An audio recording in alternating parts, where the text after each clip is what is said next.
He, with a sense of urgency, told the Africans present on that day that if, upon attaining this thing we call independence, we do not have a new African man, and he must have meant also a new African woman. And he must have meant that that new African man and woman must be somebody who had a changed mind. African independence would be independent. Tata Chilanga, boom adede, Cheche Kule, Cheche Kofi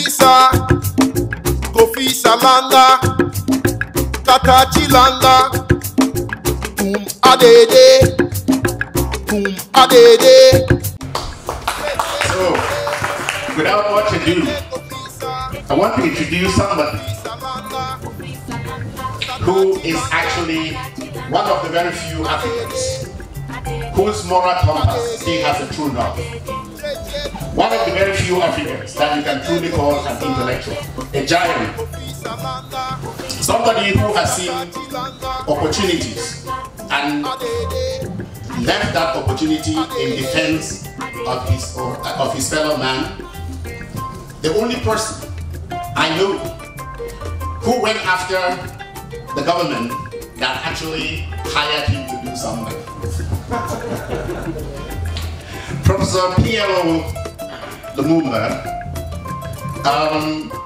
was the director of the law school in Kenya, and he was tapped to be the anti-corruption czar. But as it is in Africa, when they appoint you, you are supposed to go after every other person else. And you are supposed to just be like, show semblance of trying to do the job, but you are not supposed to do it. They found the wrong person. PLO went after the very people who appointed him.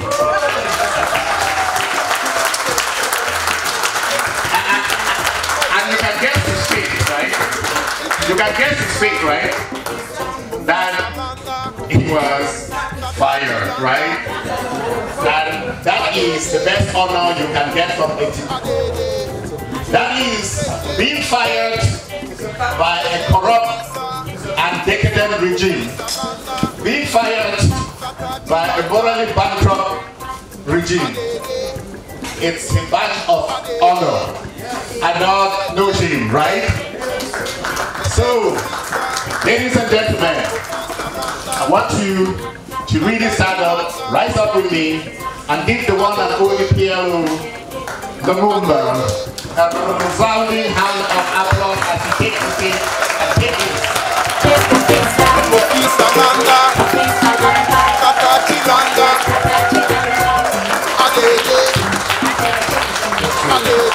Thank you very much. First, let me say how glad I am to be present with you this afternoon here in Germany. Let me also thank the men and women who have taken time to organize this festival. I've been asked to share my thoughts with you on a subject that remains topical in the continent of Africa. And it is framed differently. There are those who pose the question, can Africans solve their problems? Should they solve their problems? And there is no shortage of individual critics and armchair theorists who speak about the continent of Africa in different ways, many times out of arrogance, sometimes out of ignorance. And they remind us when we have occasion to talk as we are, that we have intellectualized the African problems for too long, and therefore we should not. That we have philosophized the African problems for too long, and that we should not. and that we have mentioned colonization and neo-colonization too often, and that we should not, and that we should look to the future. Yet experience tells us that in order to have a proper appreciation of the future, you have to understand the past. They forget that African countries only regained their independence a few years ago. In fact, Ghana, which was the first country to regain her independence, only celebrated her 60th birthday. And that in truth, therefore, the colonial agenda is still alive and well. They lose sight of the fact that the continent of Africa is the only continent which we still, particularly Western intellectuals, still refer to the continent of Africa in the terms of Anglophone, even when only 1% in a population of a country speak French. They say that they are Anglophone or Lusophone or Francophone. No other part of the world is referred to in those terms. It is even an indictment that as I address this assembly, I'm using a tongue that is alien to us, and that those who have spoken to me also speak in an alien tongue. In other civilizations, including Germany, no matter what happened, you still teach your children in your language. You still celebrate your culture. The African intellectual still is made to believe that he or she is intellectually grounded when they speak in perfect French grammar, or perfect German grammar, or perfect English grammar, and that they are intelligent when they speak in a tongue other than their own. Yes. That is the predicament in which we find ourselves. And therefore, when we talk about Africans solving their African problem, it is critical that we must ask ourselves, what is the problem? And how can that problem be tackled? You know, many times when I travel across Africa and agonize about us,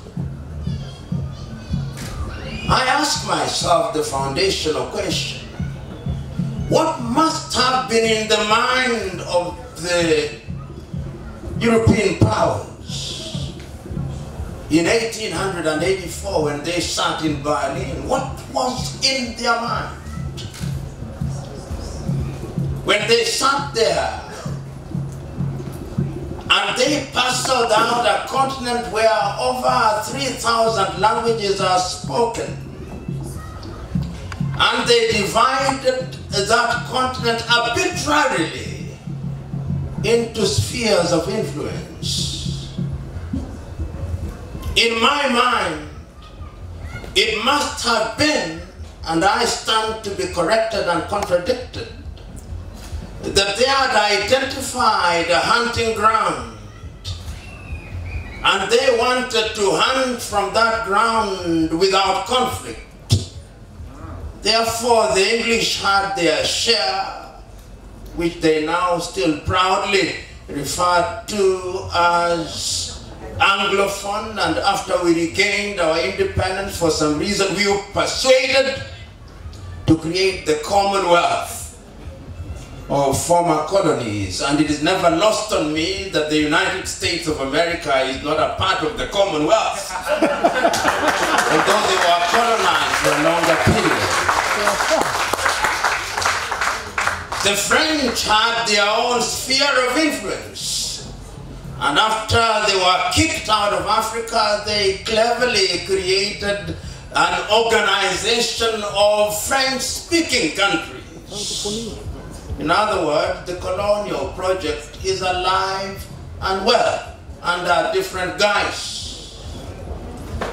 The Portuguese were there, and they too carved out their own spheres of influence. And if you look at the former Portuguese colonies, the umbilical cord is still intact.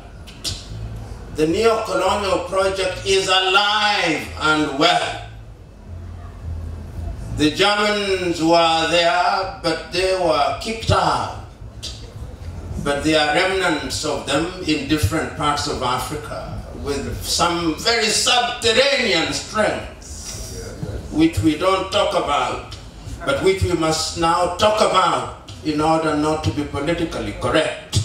Because the solution to a problem requires that there is proper diagnosis. Without proper diagnosis, you will use Panadol to try and treat cancer with little success or no effect at all. We know that the apartheid regime was alive and well until 1994, and that the vestiges of that regime are still troubling South Africa today. So that is the Africa that we are talking about. There were the Italians. The Spaniards were there in the little sliver of land that we call Equatorial Guinea and in Sahrawi. That is the Africa that we have today. It is an Africa that is still burdened in many ways. You know, many times, including this time, when I want to travel, I've got to go to a bank in my country and ask that my local currency be converted into hard currency. And hard currency means the euro. Hard currency means the pound sterling. Hard currency means the American dollar. Hard currency does not include the Ghanaian cedi, it does not. It does not include the Kenyan shilling, it does not. In other words, Africa still finds ourselves in an environment where the economies that we run are shadow economies which can be collapsed and manipulated by external forces. That is how I explain Zimbabwe. That is how I explain many other countries. So that when we talk about Africa solving our own problems, I repeat ad nauseum that it is incumbent upon us to diagnose what our problem is. Our problem is that we have never identified our problem. Yeah. Until the day that we identify our problem, we will be in a position to identify those problems. Those who say that we must not go back to history are misguided. Every civilization goes back to history. Because if you understand your history, you are better able to appreciate your circumstances and your future. You know, when I go back to our African history and I listen to the thoughts of some of the founding fathers of Africa in 1960s, and I remember very specifically the year 1963, in the month of May, when the 32 leaders of the then independent countries gathered in Addis Ababa, Ethiopia, each one of them, including Amadou Ahidjo of Cameroon, it was as if the Holy Spirit had descended upon them. The clarity and the vision and the passion with which they appreciated the African problem was as refreshing as it was enlightened. They were able to appreciate that Africans had to decolonize their minds. Because it is very easy to say that you are independent, but the mind is the standard of the man. Martin Luther King Jr. was right. The mind is the standard of the man. If your mind is still colonized, we can say you are free, but you are not free at all. They were able to appreciate that when we decolonize our mind, we will be able to appreciate that the colonial project was a project that would remain alive and well, and that there are those who actually believe that the continued subjugation and confusion in Africa is for their benefit. They were able to see that. And they had an antidote.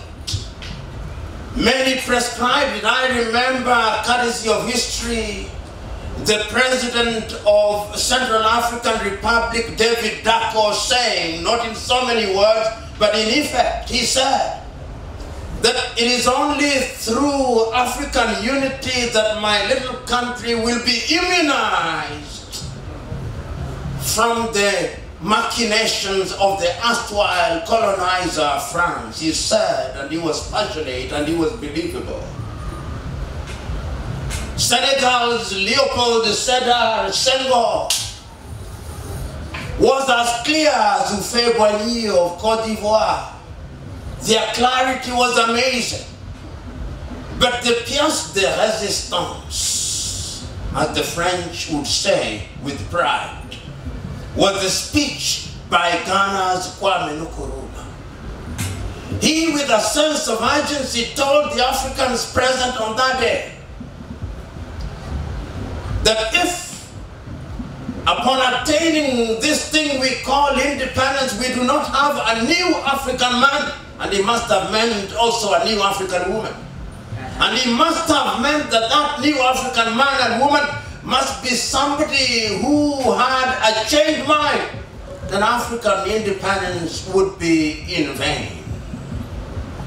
He reminded his audience and urged the audience on that day that we must live here with a united Africa, and we must live here with a united Africa, with a single currency, with a single army. Kwame Nkrumah was not vain nor naive. When he talked about unity and peace, he did not mean the peace of the graveyard, no, not the unanimity of the graveyard. He meant an engagement of African peoples where there would be mutual benefit. And he appreciated, among other things, that in order to move Africa forward, we should de-emphasize the things that divide us and emphasize the things that unite us. That spirit was not embraced by many of his compatriots on that day, and we ended up with a loose union called the Organization of African Union, which some people said had blunt teeth, but I even doubt if it had teeth at all. We have subsequently, of course, tried to empower the organization by creating the African Union, but the significance and the import of what happened in 1963 was the realization that Africans had to solve their problems by themselves. And the words that were spoken over 50 years ago are as relevant today as when they were spoken. The misguided belief by Africans that somebody will come to the continent of Africa and rescue the continent of Africa can only be what it is, misguided belief. It is Nigeria's Chinua Achebe who described it as the cargo cult mentality. The belief by people that without any effort on their part, somebody who has received divine inspiration and guidance will come and, like Moses parted the Red Sea, will say, hunger disappears and hunger disappears, poverty disappears and poverty disappears. Nothing is going to happen like that. We've got to lift up ourselves by our bootstraps, but we must remember that even our boots were taken. So that when we are told to lift ourselves by our bootstraps, we don't even have boots. Sometimes we are told that we've got to tighten our belt, but we don't even have belts. So the first thing is that we must recognize what is it that we have. Nobody can deny that Africa is a rich continent. Nobody can deny. Nobody, there is diamond, there is gold, there is all these things, but gold unmined is useless. Diamond unmined and unrefined is useless. Flowers ungathered are useless. We must apply some effort and some labor. You know, international relations, and I'm not an expert in it, sometimes teaches me many lessons. When I look at the structure of the world power, I look at the organization, or rather the United Nations organization founded in San Francisco in 1945, and they created what is called the permanent members of the United Nations. No African country was independent save Ethiopia and Liberia at the time of the founding of the United Nations organization in San Francisco. And then I look at the structure of the United Nations today. Africa has the largest majority of countries. African countries can go to New York and they can vote all they want. And once they are voted, if the French don't like it, one French vote neutralizes all the votes by something that they describe as a veto vote. Whenever I look at that situation, it tells us that we are not at the dinner table. Or if we are not diners. We are waiters at the very best. Or we are food to be consumed at the very worst. That is the closest we get to the dinner table.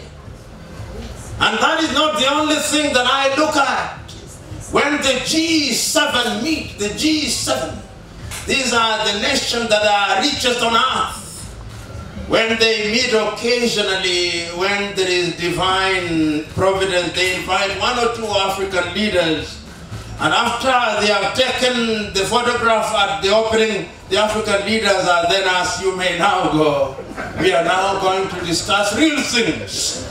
And real things are discussed in the absence of the continent of Africa with over 1.5 billion human beings. That is before a proper census has been taken. That is the Africa that we are talking about.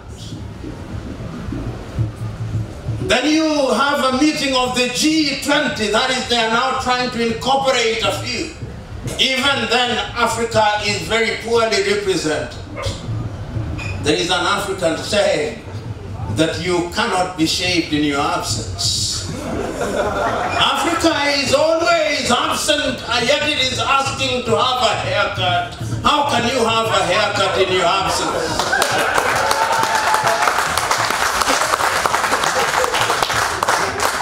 I hold the view that we have the intellectual wherewithal, that we have the capacity, but we must demonstrate the capacity. It is not at conferences such as this that we make pronouncement. Our words must be wedded with our deeds. If our words are not wedded with our deeds, then we can pontificate all we want. We can lecture all we want. We can hold workshops and symposia and festivals all we want. But I'm telling you, for those of you who are Christian, Christ will come and will still be pontificating and holding symposia to his surprise and disgust. So we were here today posing the question, what solution must we have to African problems? We can't.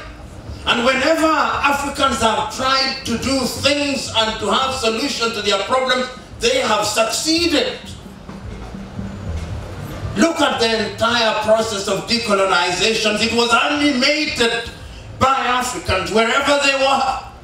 whether it was Marcus Garvey in Jamaica, or George Padmore, or W.E.B. Du Bois, or other Africans who are in the diaspora, the connectivity was amazing, and there were no jets. The modes of travel were difficult, but there is something that told them that when we unite, and we unite with a purpose, then we can realize what we want and desire. And we decolonize Africa. In South Africa, when the apartheid regime refused to leave, it was not the effort of Europe and America that broke the camel's back. No, it was not. It was the young men and women in Sharpeville in 1960 and the young boys in Soweto in 1976 that broke the camel's back. Whenever Africa has wanted to achieve something and wanted it bad enough, it has always achieved. And we can see that whenever Africa has focused on certain things, it has realized those things. Those of you who are students of African history and African geography and African politics will see that when our countries regained independence, the very first few years, Africa was realizing immeasurable growth. Whether it was in the area of infrastructure or in the area of education, Africans were achieving great things. We were disrupted. But it is a demonstration that we can do things for ourselves. That does not mean that we will not be helped by our friends of goodwill. Our friends of goodwill will if they want to, but history demonstrates and has demonstrated times without number. Carter G. Woodson once said in his book, The Miseducation of the Negro, that the relationship between peoples must not be the relationship between a horse and the rider. The tragedy of Africa today is that when we relate with other civilizations, we relate as if we are the horse to be beaten along and others are the riders to guide us where they will. We must reverse the relationship and participate in a more meaningful way. And the world, as I understand, is still very right. Charles Darwin, if I'm right in remembering who the one who said this, but the world is still about survival of the fittest and the dying of the least suitable. Don't be deluded. Everybody and every civilization does what is in their best interest. And I do not begrudge civilizations when they do what is in their best interest. If Africans choose to do what is not in our best interest, woe betide you. Woe betide you. We must be able to identify what is best for us. And today, when I look at Africa, what do I see without being fatalistic? I see a continent that is capable of rising. A continent that is, in fact, rising. But let me tell you also, Africa must tell her story. I do not know, those who do not know Africa, even when they are citing proverbs, they say, this is an African proverb. No, Africa has 3,000 plus nations. But amongst the many African nations, there is a saying that unless the lands have their historians, it is the exploit of the hunter that will be written and talked about, and not the bravery of the lion. Africa must tell her story. You know, your typical African who has gone to school and who is exposed, that does not sleep for 2 nights when they are interviewed by CNN. And they are quick to say, I was interviewed by the CNN. They don't tell you that CNN will repeat one item of news for 30 times in 24 hours. That they don't tell you. When they are German speakers, they'll say, I've been interviewed by Radio Deutsche Welle. And that is a point of bragging. When they have been interviewed by the French television, they are proud about it. But those media houses were created, among other things, to tell the story of Germany from a German perspective. CNN to tell the story of America from an American perspective. Al Jazeera to tell the story of the Arabs from an Arab perspective. Where is the media house that tells the story of Africa from an African perspective? SCBC! SCBC! There we are! SCBC! SCBC! There we go! We do so, and SABC from South Africa tries, I know. SCBC! And SBC, I'm told tries, but you are not trying hard enough. Because if you are trying hard enough, I would have known about you. There you go! But now that I know about you, I'll talk about you. But my point remains valid that Africa must tell her story. Otherwise, the story that you hear about Africa are how African children are dying. And they are dying in certain areas. Yes. But there are good things they never tell you. That the Ethiopians have recently built an electric train from Djibouti. They'll never tell you that. They'll never tell you that Kenya has one of the largest wind farms in the world. They'll never tell you that. They'll never tell you that Morocco has one of the largest solar farms in the world. But the Moroccans must make a decision whether they are Africans when it is convenient, because sometimes when it is convenient, they are not Africans. There must be clarity. So the Moroccans who are here decide, are you Africans or you are not? Because you cannot be present in two different places at the same time. So we want clarity from Morocco. We can see clarity from Algeria.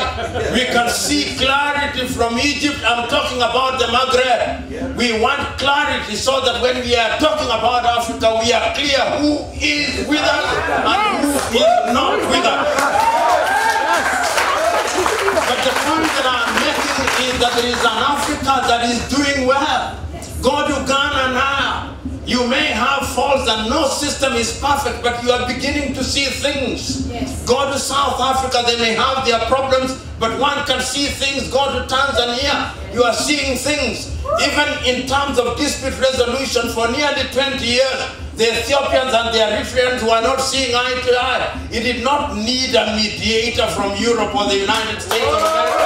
It took one Prime Minister Abiy of Ethiopia, and he came, and within 6 months, there is peace that is restored. Only yesterday, we saw the successful signing of the peace between Frelimo and Renamo in Mozambique. In other words, we are beginning to see progress. Central African Republic, but there are still a few areas that must make us unhappy as Africa. And once again, I hold the view that it is incumbent upon us to find solutions.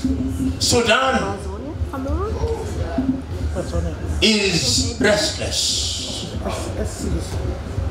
You know, we thought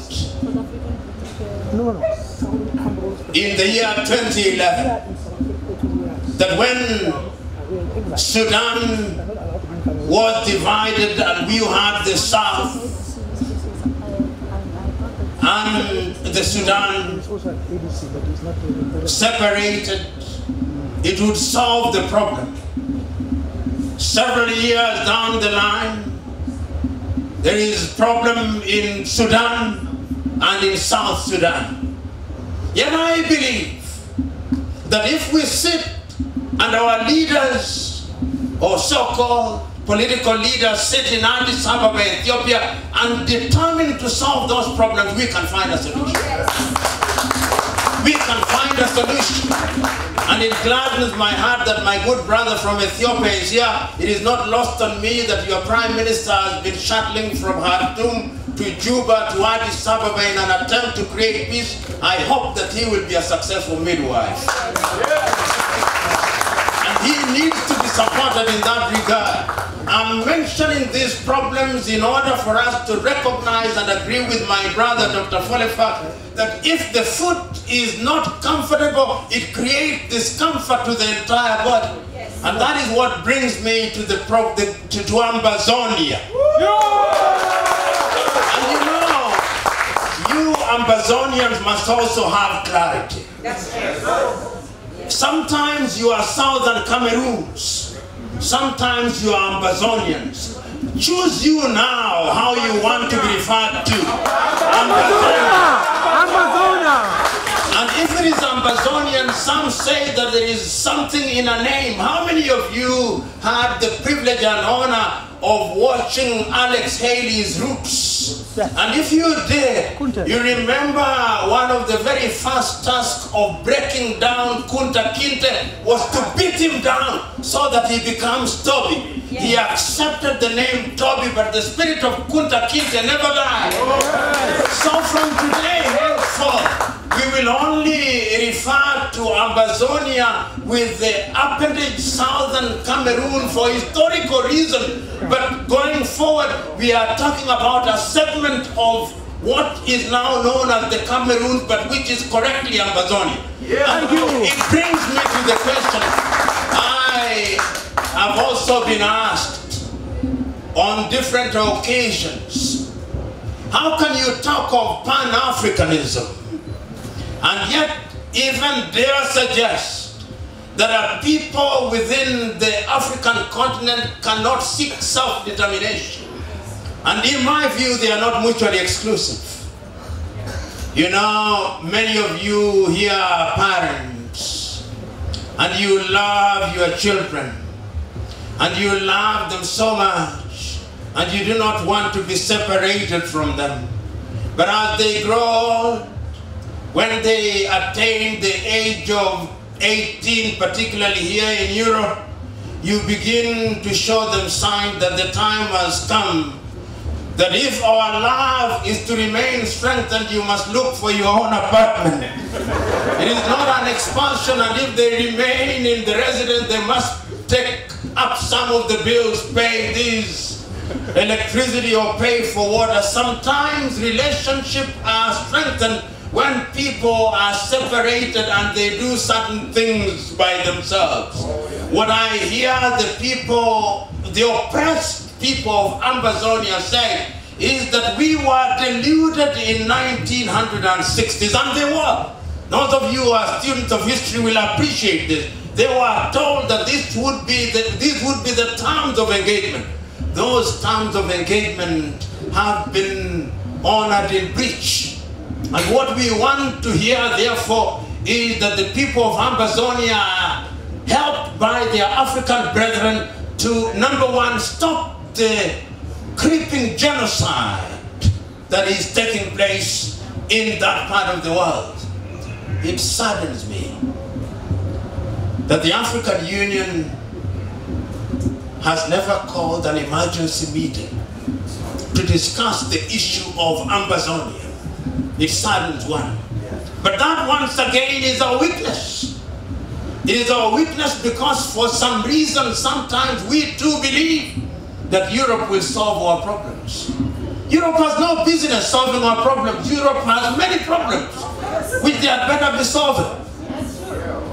And this assumption that Europe is going to come and solve our problems is completely misguided. In fact, one day, we need an African meeting, an African Union meeting with only 3 agenda items. Agenda item number 1, what is wrong with us? That is the only item that we discuss for 1 week. What is wrong with us? That not because for anything, because we are punching below our weight. Not that we are not doing certain things, but Africa punches below her weight. Politically, economically, and otherwise, we are punching below our weight. You know, yesterday, I saw a an interview of a young African in Libya. And this young African was a woman who had been raped.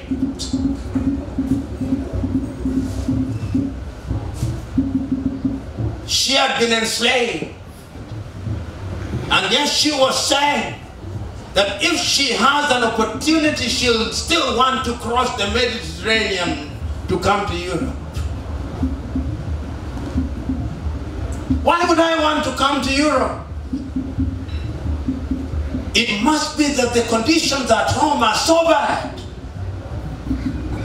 And yet somehow, our leaders see these and they are moved and untouched. They must have hearts of stone. As I speak to you now, there are over 60,000 Africans in slavery or virtual slavery in Libya.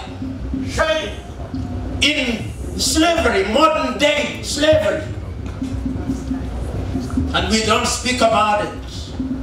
We don't talk about the conditions that made them leave their countries, because in order to leave West Africa, you've got to grapple with the Sahara. And after the Sahara, you've got to grapple with the Mediterranean Sea. And after you've crossed the Mediterranean Sea, the Italian Prime Minister does not want you to get into Europe. And even other Europeans are accepting you grudgingly. And except for very few, many of them who get into Europe will go into menial jobs.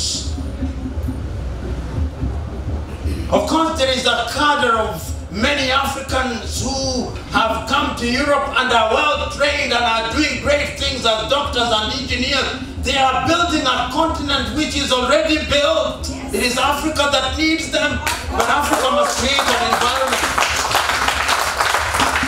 You know, 2 years ago, I met a young lady doctor from Zimbabwe in Austria. And I was pontificating, pretending to know it all and telling her, why don't you go home to Zimbabwe? And this was her response to me. When I left Zimbabwe, my salary was the equivalent of $5 a month. My children have got to go to school. If you are me, would you go back? I told her I would not. Because the first instinct of a human being is self-preservation. So what must happen is that there must be an environment that is created by our countries, and we must participate in the creation of that environment. Don't be deluded that somebody will create it. And that is why it gladdens me to see and to be present in a festival such as this. Because this kind of festival is celebrating the potential of Africans, what we can do. But we can do better. But remember, my thesis is that we still continue to punch below our weight. My good friend Dr. Folefak said that the day he acquired the almighty American passport, he moves without let and hindrance. Those of you who have the American passport, you can go to virtually any country, because there is no fear that you will remain in those countries. Those of you who have the European passport, the German passport, you can go to any country. But you take one of these poor African countries and their passports, and the number of questions that you are asked when you arrive at a border post, including who your grandfather was, they ask.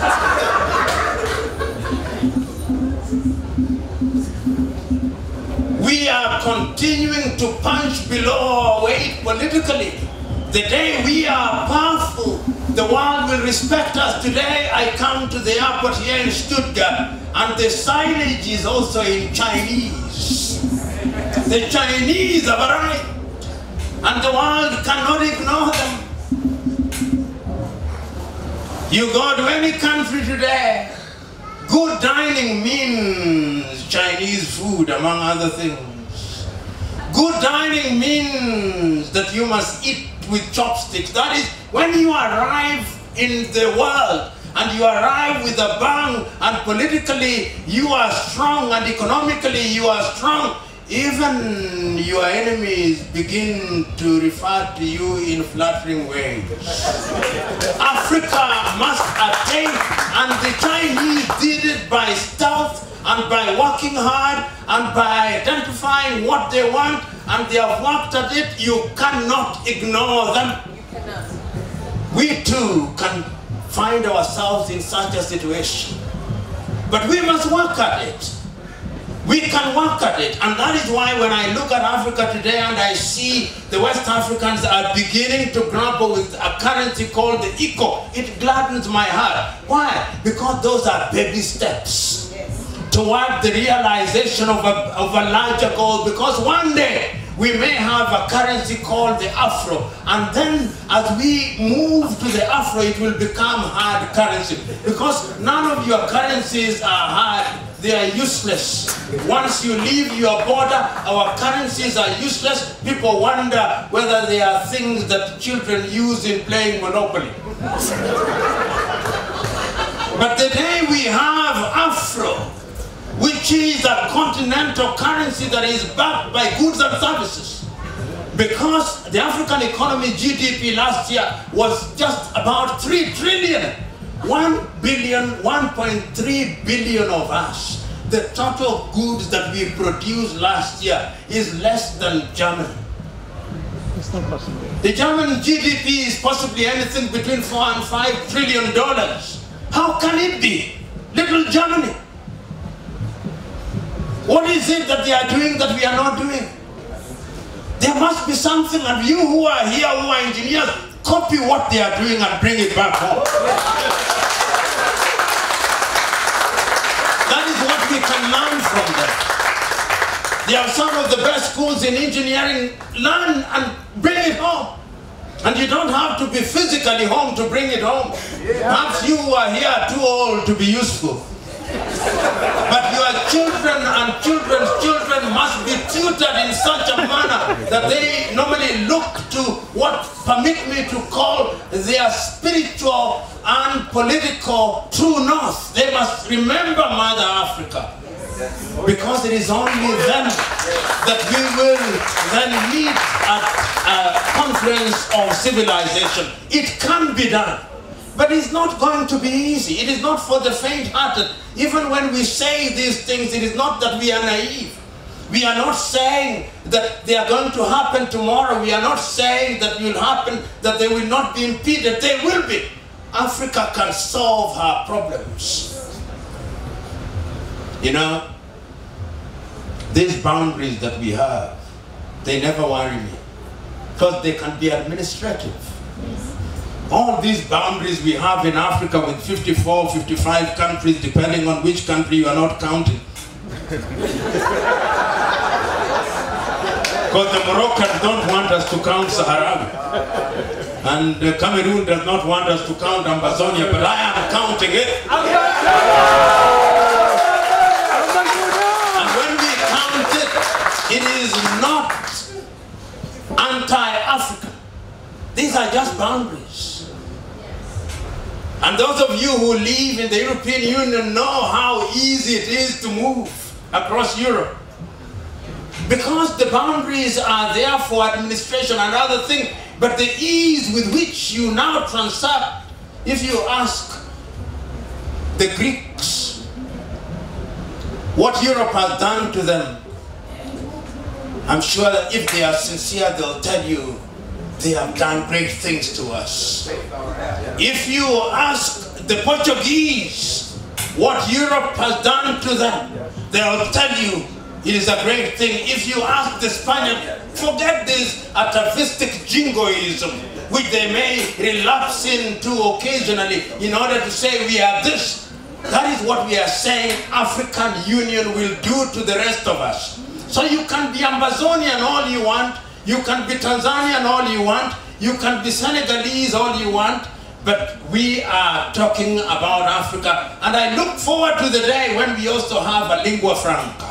Oh, pity! And it appears to me that Kiswahili is beginning to acquire that lingua franca character, it can be done. Because right now, Kiswahili has no less than 300 speakers. So I look forward to the day when we go into an international conference and we have interpreters simultaneous and we are waxing eloquent in Kiswahili. As it is now, whatever we Africans are saying, the English can hear all of it. We cannot backbite them. We must have a language in which we can backbite them and in which we can say certain things that they do not understand, citing proverbs and idioms that they cannot understand. Pigeon. Pigeon, you know, as I conclude, whenever I travel across Africa, and now I must say this because I'm in Germany, and they are a very proud civilization, the Germans. Even when there are no more than 2,000 of them in a country, they'll always have a German school. So that their children can be translocated from their motherland, but they still retain their Germanness. It is by being good Germans that the Germans become good Europeans. It is not, you must be a good Tanzanian to become a good African. Very good. You must be a good Ambazonian to become a good African. Yeah. Yes. And I think that that is why when you go to any of these countries, you find something, all of them, the British Cultural Center. Yes. In Nigeria, British Cultural Center. Yeah. The Goethe Institute in Nairobi, Kenya. The French Cultural Center. But I come here. There is not a single African country with a cultural center except this festival, which is trying to mimic a cultural center. I'm saying that as civilizations such as Ethiopia could be pioneering, and to this end you must be celebrated. You travel around the world and you see an Ethiopian restaurant. Yes. And you know that there is injera that is being eaten there. And you know that there is coffee. So in a nutshell, I can talk until the cows come home. But there is no wisdom because there are no cows and there is no home here. So I could talk forever. But what I believe is that we Africans have the solution to the problems that we have. But let us also not beat ourselves too much. As I travel across Africa, and I travel across Africa enough to know that there are good things happening in Africa. Yes. I go to Kigali, Rwanda after the genocide in 1994, and I see certain things that I say that there are good things happening in Africa. Yes, you're right. There may be problems here and there, and there is no shortage of people who will criticize, but critics sometimes are useful only to the extent that they criticize, but if they are not constructive. Good things happening in Kigali, Rwanda.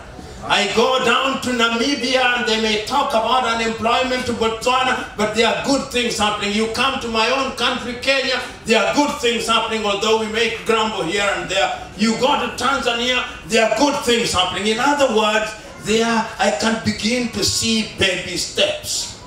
It is not going to be perfect. Even in heaven, there was no perfection. That's why Satan left. Now, if the divinity itself did not know perfection and certain angels rebelled, who are we not to have certain incapacities? And that is why, therefore, we need our friends of goodwill. So that when I see us collaborating and I see people from different civilizations, I can only appreciate that what is happening today here is a cross-fertilization and a cross-pollination of ideas. And when they are cross-pollinated and cross-fertilized, the product can only be good. Africa must be great, and Africa can be great, and Africa will be great. God bless you.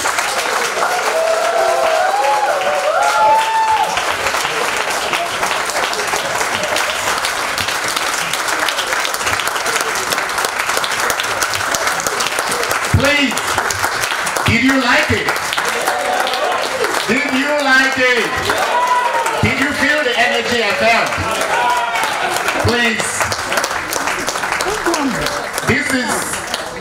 Did I undersell him or I oversold him?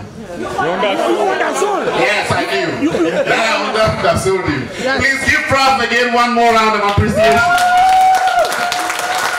Speeches like this, you will pay so much money to listen to people like this, but this is who he is, just coming to give it us for free. Just so that if Prof can do this for free, what should we do for Africa? We should go there and help. Because one of the problems is we as the civil society don't actually do what we are supposed to do. Thank you, and on behalf of PLO Lumumba, I want to thank you people immensely for coming here to listen to him, and we hope you get something back. Thank you.